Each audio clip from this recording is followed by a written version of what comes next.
get ready to fight from within. You're about to go behind enemy lines. Roger, 3-2. Goliath copies all. Go ahead. Target is surrounded by multiple firms entering what appears to be a residential area. Requesting permission to engage.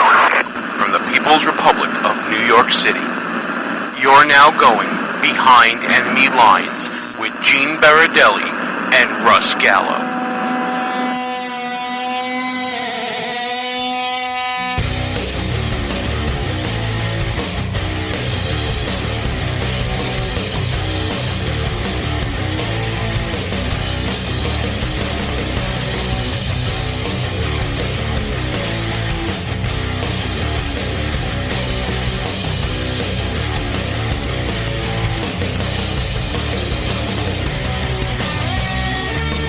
And you are now behind enemy lines.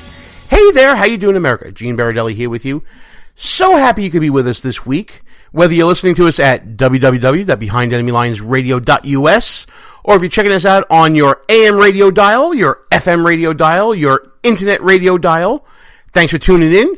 Or if we're with you as a podcast, traveling along with you, either on the subway or in your car, or on a jog or at the gym, whatever the case may be. We're glad to be with you today. Got a really great show this week. So excited to welcome back to the show a very good friend who's had so much success in the past year, it's ridiculous. And we're so glad to see it happen, because it couldn't happen to a nicer person. Talking about Scottie Hughes, our good friend who we met when she was a Politichick. Then she was with TPNN, Tea Party News Network. She had her own radio show on USA Radio Networks. Her book, Roar, came out, was tremendous success. Then she joined the Trump campaign as one of the advocates for Donald Trump, became a CNN contributor, and we're talking this week with her, not only about the news of the day, but also about her latest venture as the National Spokeswoman for the Committee to Defend the President PAC. We'll get into that, what that means, and why she thinks the president needs defending in the first place. Seems like he's doing a pretty good job on his own. We'll also be taking a look later on, a little bit of the lighter side of stuff. Listen, news has been so heavy lately, and we're going to get to that in a little bit. We're going to take a little walk on the lighter side, looking at some of the parody of the Clinton Excuse Tour. Lots of creativity out there. We're going to showcase two of them that we found, two different clips that I just laughed my butt off with. And if you know me, it's a pretty big butt, folks, so it's got to be good stuff. You'll get to hear that later. And you know what? Right now, we talked about, there's so much heavy stuff going on in the news right now. We have Jim Comey that's going to be testifying before the Senate later this week. We have the terror attacks in London, and here we go again. That's, discussed ad nauseum. And my goodness, there's just liberal exploding heads everywhere, especially this Nimrod, this idiot, this moron, this buffoon. A clear contender for Buffoon of the Year already emerging, Kathy Griffin. Can we talk about this for a second? I'm glad to do so, because my God, woman, what in the world were you thinking? For those of you living under a rock for the past week or so, Kathy Griffin took part in a photo shoot wherein she posed with a severed, bloody head of the President of the United States, Donald Trump, to which there was virtual universal backlash condemning this woman, this cretin, this fool, this idiot. She lost her gig with CNN. She lost every other live gig she had anywhere in the country for the next year. And then she had the audacity to lawyer up and to claim that she was the victim, that the Trump family is orchestrating an attack on her that's harming her livelihood and her business, and that she's broken because she's just a comedian. She wants to make people laugh. There is so much going on with this, And, I talk about this with Scottie as well, but I'm going to give you my theory on this now, and we'll recap it in the interview. This is all orchestrated, folks. Make no mistake about it. Look at the timeline of what happened here. Kathy Griffin does the photo shoot. Contemporaneously with the photo shoot, there's a video emerging how she's joking how she's going to have to move to Mexico when this gets out. So she already knows it's a bad thing to do. Then it comes out, backlash and outrage that we all witnessed for at least 48 hours. And then the apology, non-apology from Kathy Griffin. She doesn't apologize to Donald Trump or to the First Lady Melania Trump or to the Trump family, especially Barron Trump, who reportedly thought that it was a real photo, got very nervous and very upset about it and had to be calmed down as a result. Not to any of them, not to Trump's kids or his family or anything like that. She apologized basically to her fans for something that she thought was funny but wasn't funny. Come now. Are you kidding me? That's not a real apology. If you were really sorry and contrite, you would actually say it to the person that you despise, Donald Trump. Say, you know what? I crossed the line. I apologize. But she didn't do that. By the way, folks, there was a story on Vulture, which is an entertainment site, after the election, but before the inauguration, of Kathy Griffin saying that everybody's fair game, basically. Even Barron Trump is fair game. So, to me, this adds an element of premeditation to what she thought of here and what's going on. So we have the premeditation, the act, the knowledge while it's going on that it's going to be bad, the resultant backlash, which we all knew was coming, the apology, non-apology, and then she loses her job at CNN, and then the waterworks. The crying. The apology, I'm broken. I didn't mean to. I just want to make people laugh. Lady, please. And I want to say something stronger than lady. The fact that she lawyered up within 48 hours, 24 hours, 48 hours, whatever it was a quick amount of time, tells me that this was all premeditated. Those lawyers don't just show up on a whim and set up a press conference and get all this going. They were on call. Let's be honest. Kathy Griffin is trying to become the latest martyr on the left. She wants to be Rosie O'Donnell. Good Lord knows why. She wants to be Ashley Judd. She wants to be Madonna. She wants to be one of these liberal celebrity icons who are in the resistance, who are fighting tooth and nail against President Trump for reasons really unbeknownst to me outside of just blind hatred and vitriol. She wants to be famous. That's all that this is about. But she ended up being infamous because those on the left did not embrace what happened here. Chelsea Clinton even spoke out about it. Chelsea Clinton on the same side as Donald Trump. Did you even think you would see the day? Well, there it is, folks.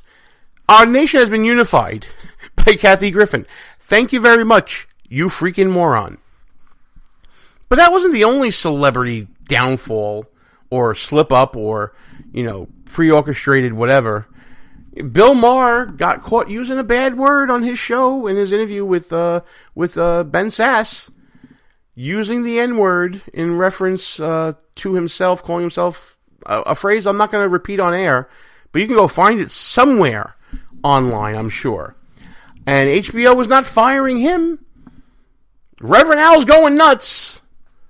Use of the N-word by a white person, bad thing. But he gets to keep his job. Kathy Griffin doesn't. And really, it turns out to me that the outrage is really a subjective thing. But I think it's one of those situations, as my phone is going off here because I'm on blast right now. It's one of those things where I think you know it when you see it. A live outburst on live TV that is immediately regretted is definitely different and should be handled differently than a premeditated attack on the President of the United States and his character. I definitely can recognize the difference. Now, Bill Maher is going to get punished. Al Franken's not going to be on his show. We all know what a ratings burst that's going to be for him. How is he ever going to recover? But Bill Maher recognized his mistake immediately. He apologized, I thought, heartfelt, and, he was sincere. He got caught up in the moment. I think we can all relate to that. But we all can't relate to Kathy Griffin being so malicious in her forethought. As my Brooklyn's coming out, because I'm definitely getting upset. Being so malicious in her intent and premeditated in her intent with flagrant disregard for family and children and for her fan base and for the nation as a whole. I think we recognize the difference here, folks, and I think you're with me on this. I hope you are. I know we're nowhere near halftime, but we got a break in the action right now. I want to just say thanks again for listening to the show. I'm Gene Baradelli. We're working on getting Russ back onto the show. He had to go to he had to go upstate, and not for anything criminal or anything like that. He's at his he's up with the National Guard. He's at his drill. That's the word I was looking for. And he'll be gone for the next 2 weeks, serving in the New York National Guard as he does every year around this time. We're going to get Russ back for sure when we go to D.C. for our Foundation for American Immigration Reform's Hold Their Feet to the Fire Radio Row. And we'll talk about that as the weeks come closer. But I want to thank you guys for listening to the show. You can always check us out at www.BehindEnemyLinesRadio.us. Check us out on the Facebooks and the Twitters at BEL_radio. And if you miss any part of this show, which we normally do live on Tuesdays at 10 p.m. Eastern Time, that time may change in the coming weeks and months, who knows. You can always check us out at one of our rebroadcast outlets, including WJHC 107.5 FM in Jasper, Florida, WDDQ 92.1 FM, Adele, Georgia, Talk 92.1, we love you. Also WLBB 1330 AM, Carrollton, Georgia, all part of the Red Nation Rising Radio Network. You can also check us out at KLRN Radio, High Plains Talk Radio, Sackheads Media, ICRN, the Internet's conservative radio network, powered by Pinnacle Broadcasting. We love Pinnacle Broadcasting and all the great people there, including our friend Ron Phillips, who's doing an awesome job. And you can also check us out at one of the fastest growing radio networks on the interwebs. That's Lanterns Radio at lanterns.buzz. That .buzz, I don't know who thought of that, but that's a pretty good idea. But if you miss any part of the rebroadcasts at any time that they play, and they're all listed on our website at www.BehindEnemyLinesRadio.us, you can always check us out as a podcast on demand anytime. We're available on iTunes, Spreaker, TuneIn, Stitcher, Podbay, Player FM. You can discover us on Google Play Music. We're also on SoundCloud, and of course, the mighty, mighty iHeartRadio Network.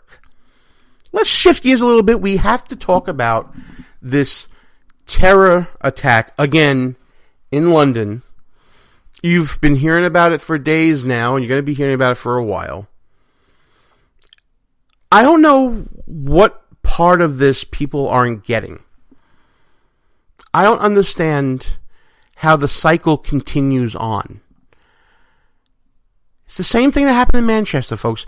People who are known to be on a watch list are attacking innocents in England. The same type of people they were watching, who are radicalized nationals, who are perpetrating these flagrant, dastardly, malicious, thuggish, cowardice attacks. And we're going through the same cycle that we've gone through for every single attack. Incident happens, shock, despair, and awe, hard talk from government, the internet memes go up, the hashtag pray for, whatever location pops up, and we're back again through the cycle, because once you start saying things like we should start watching people from certain areas, the left calls you a bigot, is outrage towards them, and how we should be understanding of different people and being tolerant and blah, blah, blah, blah, blah. And then it all starts again later on. Theresa May called it out for what it is, finally. Radical Islamic terrorism.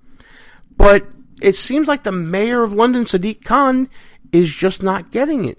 To the point where even on, British morning shows, I saw one with Piers Morgan and Mayor Sadiq Khan out there. basically saying that we know